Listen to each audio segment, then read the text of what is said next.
Hello everyone, मैं कोमल पवार और बहुत स्वागत करती हूँ इस लर्निंग चैनल में। आज हम बात करने जा रहे हैं यूपी टेट और सी टेट पेपर फर्स्ट के मैथ्स में, जो सिलेबस में आपको फर्स्ट यूनिट दी गई है संख्याएं, दैट इज नंबर्स, जो कि हम इससे लास्ट वीडियो में कवर कर चुके हैं थ्योरेटिकली।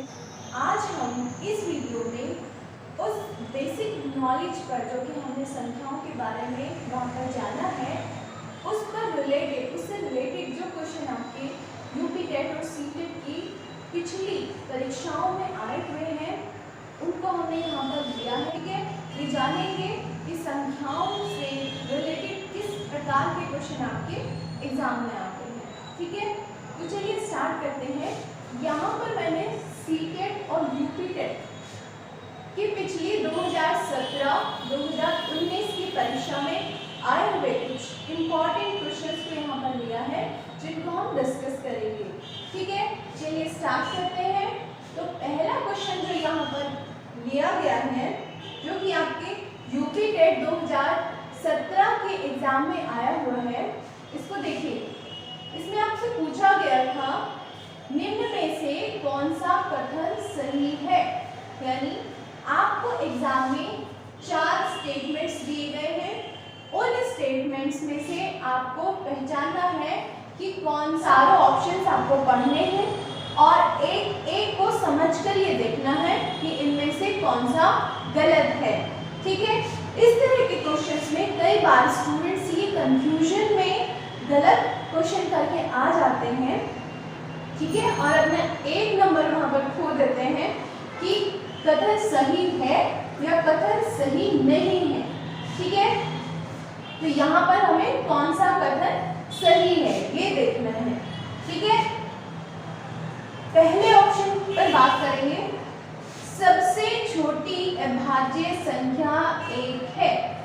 ठीक है, आप सभी जानते हैं, जैसा कि हमने लास्ट वीडियो में सीखा, कि अभाज्य संख्याएं क्या होती हैं। अभाज्य संख्याएं दैट इज प्राइम नंबर्स क्या होते हैं, वो नंबर्स जो केवल अपने आप से और 1 से कटते हैं, वो अभाज्य संख्याएं कहलाती हैं।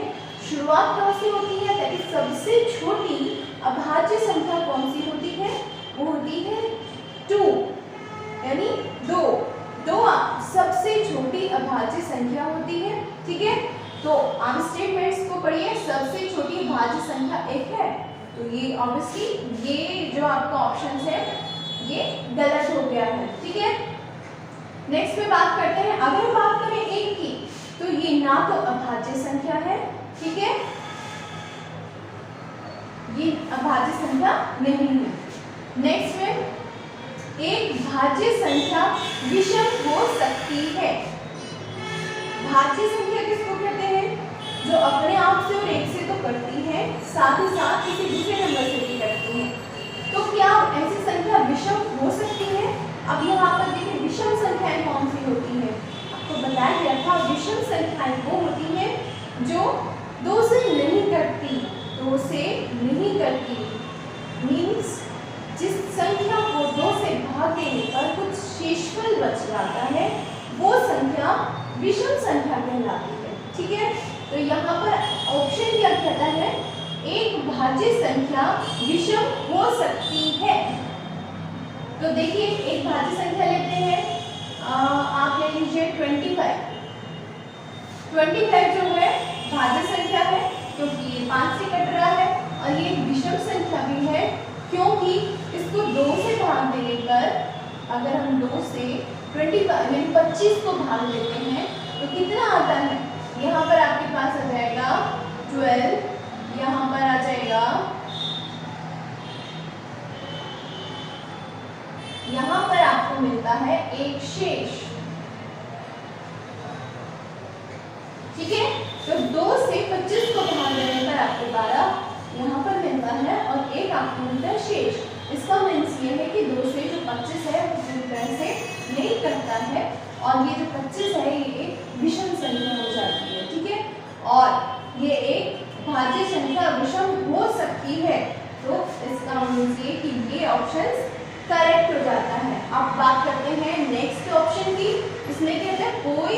अभाज्य संख्या नहीं है। अब देखिए, अभी मैंने थोड़ी देर पहले एक बात आपको बताई कि जो सबसे छोटी अभाज्य संख्या होती है वो कौन सी होती है? वो होती है 2, और 2 क्या होती है? सम संख्या होती है। ठीक है, तो यहाँ पर इस ऑप्शन में पूछा गया है कि कोई सम अभाज्य संख्या नहीं है, तो ये गलत हो जाता है अभाज्य संख्या है, 2 एक अभाज्य संख्या है। 2 अभाज्य संख्याओं का योगफल सदैव अभाज्य संख्या होती है। अब इस ऑप्शन को चेक करने के लिए हम क्या करते हैं कि 2 अभाज्य संख्याएं ले लेते हैं। दैट इज हम ले लेते हैं, मान लीजिए 5 हमने ले लिया है और 7 ले लेते हैं। चलिए, 7 भी एक अभाज्य संख्या है। दोनों का योगफल करते हैं, यानी दोनों को प्लस करते हैं। 7 और 5 मिलकर के आ जाते हैं 12, और 12 एक क्या होता है? क्या 12 एक अभाज्य संख्या है? बिल्कुल नहीं, 12 एक अभाज्य संख्या नहीं है। तो इसका मीन्स ये है कि 2 अभाज्य संख्याओं का योगफल एक अभाज्य संख्या हो, ये जरूरी बिल्कुल भी नहीं है। इसका मीन्स ये कि ये आपका ऑप्शन जाता है गलत। यहाँ पर हमें देखना था कि कौन सा ऑप्शन सही है, तो इसमें से हमारा ऑप्शन नंबर 2 सही है। तो आपका जो आंसर हो जाएगा इस क्वेश्चन का हो जाएगा ऑप्शन नंबर 2। तो इस तरीके के क्वेश्चन जो बेसिक नॉलेज पर बेस्ड क्वेश्चन होते हैं नंबर्स से, वो आपके एग्जाम में पूछे जाते हैं। मीन्स इस तरीके के क्वेश्चन आपको सॉल्व अगर करते हैं तो बेसिक नंबर्स की जो बेसिक है, बेसिक नॉलेज है, वो आपको होनी चाहिए। चलिए नेक्स्ट क्वेश्चन पे बात कर लेते हैं। ये आपको एक क्वेश्चन दिया गया है जिसमें कि इसके सरलीकरण से प्राप्त संख्या पूछी है कि इनमें से कौन सी नहीं होगी। ठीक है, सबसे पहली बात तो सरलीकरण कैसे करते हैं ये आपको पता होना चाहिए। अगर आप मैथ्स के क्वेश्चन कर रहे हैं, चलिए इसको सॉल्व करते हैं। ये आपको ब्रैकेट दिया गया है 2 रेज़ टू पावर -1, यानी इनवर्स भी बोलते हैं। अभी इस पूरे का इनवर्स बाहर दिया गया है। देखिए यहाँ पर 2 तरीके के 2 प्रकार के ब्रैकेट्स का यूज किया गया है। 3 तरह के ब्रैकेट्स से यूज किया जाता है इस तरीके के क्वेश्चन में। ये होता है छोटा ब्रैकेट, स्मॉल ब्रैकेट, और ये आपका होता है मंझला ब्रैकेट। ठीक है, ये आपका होता है मंझला ब्रैकेट, और ये होता है आपका बड़ा ब्रैकेट। ठीक है, ये होता है बड़ा ब्रैकेट। तो इस तरीके के कुछ ब्रैकेट्स होते हैं, यहाँ पर यूज किए गए हैं। हम क्या करते हैं जब सरलीकरण के क्वेश्चन करते हैं, दैट इज सिंप्लीफिकेशन करते हैं, इस तरीके के क्वेश्चन करते हैं, तो सबसे पहले बड़ा जो ब्रैकेट होता है उसको खोलते हैं, उसके बाद ये वाला, और उसके बाद सबसे छोटा ब्रैकेट खोलते हैं। ठीक है, तो स्टेप बाय स्टेप इस तरीके के क्वेश्चन किए जाते हैं। यहाँ पर ये बड़ा ब्रैकेट तो है नहीं आपके क्वेश्चन में, तो हम बात करेंगे मंझले ब्रैकेट की। सबसे पहले इसको खोलेंगे, इसकी पावर यहाँ पर कितनी दी गई है? -1। ठीक है, तो -1 पावर का मीनिंग क्या होता है? इनवर्स। इनवर्स मीन्स 1 के डिनोमिनेटर में 1 अपॉन। ठीक है, तो इसको हम लिख सकते हैं 1 अपॉन, इस ब्रैकेट के साथ अंदर वाली टर्म को नीचे लिखेंगे, तो ये आपके पास हो जाएगा 2 की पावर -1। इस पूरी चीज को हमने 1 के अपॉन में लिख लिया जब हमें इस -1 को पावर को खोलना है। ठीक है, तो इसको हम ऐसे लिख सकते हैं। अब हम इस छोटे ब्रैकेट को खोलते हैं। बड़ा ये ब्रैकेट मंझला ब्रैकेट हमने यहाँ पर खोल लिया, और छोटे ब्रैकेट को हम यहाँ खोलते हैं। तो जब हम इसको खोलेंगे तो ये आपका हो जाएगा 1/2 की पावर -1 है, तो इसकी भी पावर -1 है, तो हम इसको क्या लिख सकते हैं? 1/2 की पावर -1 को अभी मैंने बताया कि फिर से इसको हम 1/2 लिख देंगे।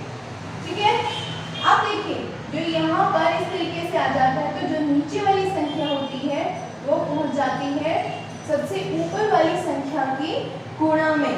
तो ये आपके पास हो जाएगा 1 गुणा 2, और इसके भाग में नीचे रह जाएगा केवल एक, ये वाला एक यहाँ पर रह जाएगा, तो इसकी वैल्यू आ जाएगी आपके पास 2। ठीक है, तो यहाँ पर इसका अगर हम सिंप्लीफिकेशन करते हैं तो आपको मिलता है 2। अब हमें चेक करना है कि जो ये संख्या आपको मिली है 2, ये इनमें से कौन सी संख्या कौन सी नहीं है। ठीक है, तो बात करेंगे क्या 2 अभाज्य संख्या है। अभी हमने यहाँ पर ऊपर बात की थी कि सबसे छोटी अभाज्य संख्या कौन सी होती है, 2 होती है, तो ये अभाज्य संख्या है। नेक्स्ट बात करेंगे सम संख्या, क्या 2 से कट जाता है, पूरी तरह से विभाजित हो जाता है, यस हो जाता है, तो ये एक सम संख्या है, ये सम संख्या भी है। क्या ये 2 का गुणक है, यस 2 का गुणक भी है। अब बताइए जो संख्या सम संख्या है क्या वो विषम होगी, बिल्कुल नहीं, जो सम है वो विषम नहीं होगी, जो विषम है वो सम नहीं होगी। ठीक है, तो ये विषम नहीं होगी, तो आपका जो आंसर है वो क्या हो जाएगा, विषम संख्या। तो देखिए उस बेसिक नॉलेज पर जो कि आपने संख्याओं के बारे में सीखी है, उसमें बेसिक इस प्रकार के क्वेश्चन आपके एग्जाम में आते हैं। ये 2017 यूपी टेट 2017 से लिए गए क्वेश्चन हैं। ये आपके प्रीवियस ईयर्स के क्वेश्चन हैं जो कि वहाँ से लिए गए हैं, और इस तरह के क्वेश्चन आपको एक आइडिया देते हैं कि किस तरह से आप। चलिए आगे बात करते हैं बाकी क्वेश्चन से।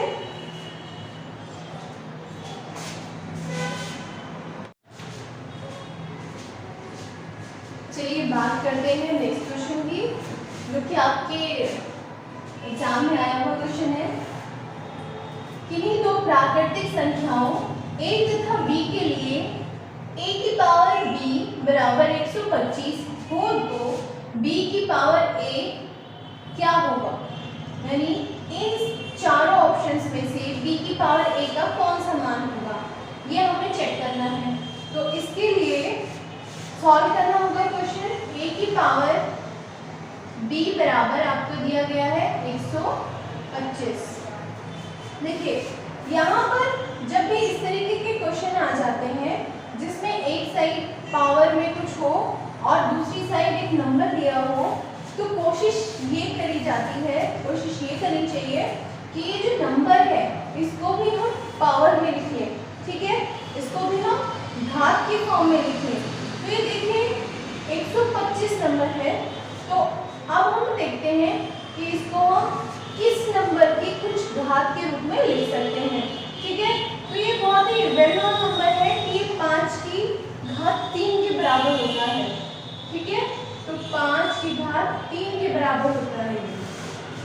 अगर डायरेक्ट आपको पता है तो बहुत अच्छा है, एग्जाम में आपका टाइम बच जाएगा, लेकिन अगर नहीं पता है तो इसके हम फैक्टर्स कर सकते हैं, गुणनखंड कर सकते हैं। वो कैसे करेंगे, ये देखिए 125 है, सबसे पहले किससे कटेगा, 5 से भाग देंगे, तो ये क्या आएगा इसका 5 दूनी 10 और 5 दूनी 25, फिर 5 से कटेगा तो ये आपके पास हो जाएगा 5 5 25, और यहाँ फिर से 5 और यहाँ पर 1 बचता है, तो ये आपके पास 125 के गुणनखंड आ गए हैं 5 गुना 5 गुना 5 है, मीन्स 3 बार 5 इसके गुणनखंड आए हैं। ठीक है, तो 3 बार 5 का मीनिंग क्या होता है, 5 की घात 3। तो ये हम इसको ऐसे लिख सकते हैं a की पावर b बराबर 5 की पावर 3। ठीक है, अब कंपेयर कीजिए दोनों side, left hand side right hand side दोनों कंपेयर कीजिए। तो जो बेस है यहाँ पर a है, यहाँ पर 5 है, तो a की वैल्यू कितनी हो जाती है 5, और जो घात है जो पावर है वो इस तरफ b है और इस तरफ 3 है, तो यहाँ पर b की वैल्यू आपको मिल जाती है 3। ठीक है, तो आगे करेंगे, आगे क्या पूछा है, a की पावर b बराबर 125 ये गिवन है क्वेश्चन के अंदर, और आपसे पूछा है b की पावर a। ठीक है, तो b और a की दोनों की वैल्यूज हमने यहाँ पर फाइंड कर ली है। अब हम क्या करेंगे, जो पूछा गया है उसको निकालेंगे।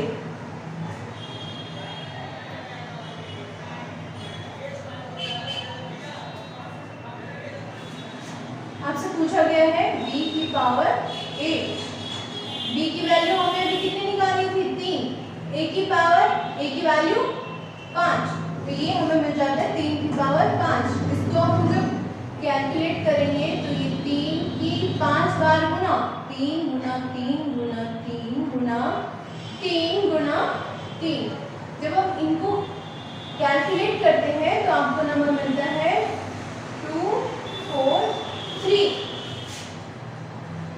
तो आपके पास राइट आंसर क्या हो जाता है? First option. ठीक है, इस तरह से आपको क्वेश्चन समझ करके उसको सिंप्लीफाई करके आगे जो पूछा गया है उसको निकालना है। चलिए नेक्स्ट क्वेश्चन के बारे में बात करते हैं। नेक्स्ट क्वेश्चन जो आपके एग्जाम से किया गया है यह है एक पाइथागोरस त्रिक ज्ञात कीजिए जिसकी सबसे छोटी संख्या 8 है। अब इस क्वेश्चन को सॉल्व करने के लिए आपको पाइथागोरस त्रिक यानी पाइथागोरस थ्योरम आपको पता होनी चाहिए क्या होती है। पाइथागोरस थ्योरम रिलेटेड है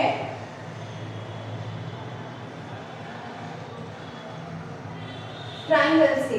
ठीक है, राइट एंगल ट्रायंगल समकोण त्रिभुज से रिलेटेड है पाइथागोरस थ्योरम। समकोण त्रिभुज क्या होता है? जिसमें एक कोण समकोण यानी 90 डिग्री का होता है। यहाँ पर ये क्या है? इसको कहते हैं लंब यानी परपेंडिकुलर। ये है आपका आधार जिसको कहते हैं बेस। ये है कर्ण हाइपोटेनियस। अब अगर बात करें पाइथागोरस थ्योरम की तो क्या कहते हैं? पाइथागोरस थ्योरम कहती है जो आपका कर्ण होता है यानी जो हाइपोटेनियस होता है उसका स्क्वायर इक्वल टू होता है लंब यानी परपेंडिकुलर के स्क्वायर के प्लस आधार यानी बेस के स्क्वायर के। ये है आपकी पाइथागोरस थ्योरम। इसके बारे में ये समझ लीजिए इस ट्रायंगल के या किसी भी ट्रायंगल के। ठीक है, ये जो कर्ण होता है ये तीनों भुजाओं में, त्रिभुज की तीनों भुजाओं में सबसे बड़ी भुजा होती है। ठीक है, यहाँ पर जो दी गई है सबसे छोटी संख्या दी गई है 8। ठीक है, तो 8 आपको सबसे छोटी संख्या दी गई है और अगर हमारे पास 3 संख्याएं हैं तो हमें ये देखना है कि वो पाइथागोरस थ्योरम को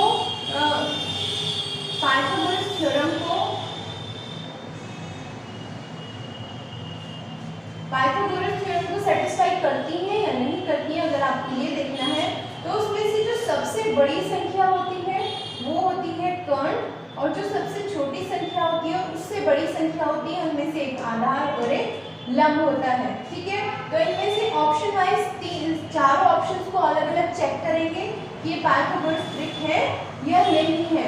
ठीक है, तो इस थ्योरम में हम लगाएंगे पहले ऑप्शन की बात करते हैं 8, 15 और 17। तो यहाँ पर सबसे बड़ी संख्या हो गई 17। 17 को हम कर्ण की जगह पर रखेंगे। ठीक है, तो 17 का स्क्वायर बराबर 8 का स्क्वायर प्लस 15 का स्क्वायर। इसको हम सॉल्व करेंगे। यहाँ पर हम देखेंगे कि जो सबसे बड़ी भुजा है, जो सबसे बड़ी संख्या है उसका स्क्वायर बाकी की दोनों संख्याओं के स्क्वायर के प्लस के बराबर होना चाहिए, तभी ये एक पाइथागोरस त्रिक कहलाएगा। दैट इज वो 3 संख्याएं कहलाएंगी जो पाइथागोरस थ्योरम को सेटिस्फाई करती हैं। तो 8, 15 और 17 सबसे पहले ऑप्शन को चेक करते हैं। h² equal to t² plus d²। ये क्या है? ये जो आपका कर्ण है उसका स्क्वायर बराबर लंब का स्क्वायर प्लस आधार का स्क्वायर। ठीक है, तो यहाँ पर हम देखते हैं कि जो सबसे बड़ी भुजा है उसको हमने कर्ण की जगह पर रखा है। जब आप यहाँ पर 17 का स्क्वायर करेंगे तो आपको संख्या मिलती है 289 इक्वल टू 8 का स्क्वायर करते हैं तो हमें मिलता है 64 यानी 8 का स्क्वायर करके 64 संख्या मिलती है। फिर जब हम 15 का स्क्वायर करते हैं तो हमें मिलता है 225। जब हम इन दोनों को ऐड करते हैं तो ये आपको मिलता है 289। देखिए लेफ्ट हैंड साइड और राइट हैंड साइड बराबर हो गई। इसका मीन्स ये कि ये जो तीनों संख्याएं हैं वो इस पाइथागोरस थ्योरम को सेटिस्फाई कर रही हैं। ये एक पाइथागोरस त्रिक है। और इन तीनों संख्याओं में सबसे छोटी संख्या 8 दी है, ये इसकी दूसरी कंडीशन को भी सेटिस्फाई कर रहा है, तो मीन्स ये वाला ऑप्शन सही हो गया, लेकिन बाकी ऑप्शन गलत है, ये हमें चेक करना है। तो यही चीज, यही थ्योरम जब आप अलग अलग ऑप्शन में लगाएंगे तो देखेंगे कि वो गलत है। बात करें इस ऑप्शन की, तो यहाँ पर जब हम पाइथागोरस थ्योरम लगाते हैं तो अगर हम 6 का स्क्वायर प्लस 8 का स्क्वायर करते हैं तो हमें 10 का स्क्वायर ही मिलता है। मींस ये पाइथागोरस ट्रिक है, ठीक है, ये पाइथागोरस थ्योरम को सेटिस्फाई कर रहे हैं और पाइथागोरस ट्रिक है, लेकिन ये इस क्वेश्चन की दूसरी वाली कंडीशन को नहीं सेटिस्फाई करता है, इसका इसलिए ये आपका ऑप्शन गलत होगा।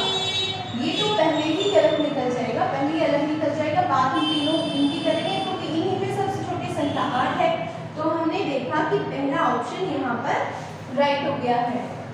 देखिए इस तरीके के क्वेश्चन जिनमें इस तरह से पूछा जाता है वो ऐसे आपको करने हैं। इसके लिए आपको पाइथागोरस थ्योरम की नॉलेज होनी चाहिए और ये सिंपल कैलकुलेशन 1 से लेकर के 20 तक के जो संख्याएं होती हैं उनका स्क्वायर याद होने चाहिए, जिससे आपका टाइम वहाँ पर बच जाएगा, ठीक है।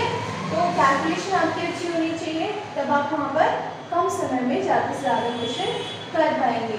तो आज इस वीडियो में हमने प्रीवियस ईयर्स क्वेश्चन लिए, प्रीवियस ईयर्स में आए हुए यूपी टेट 2017 में आए हुए कुछ क्वेश्चंस को यहाँ पर डिटेल में सॉल्यूशन देखा। इन क्वेश्चंस में जो बेसिक यूज हुए हैं, जो चीज़ें यूज हुई हैं, उन चीज़ों को आज हमने समझा।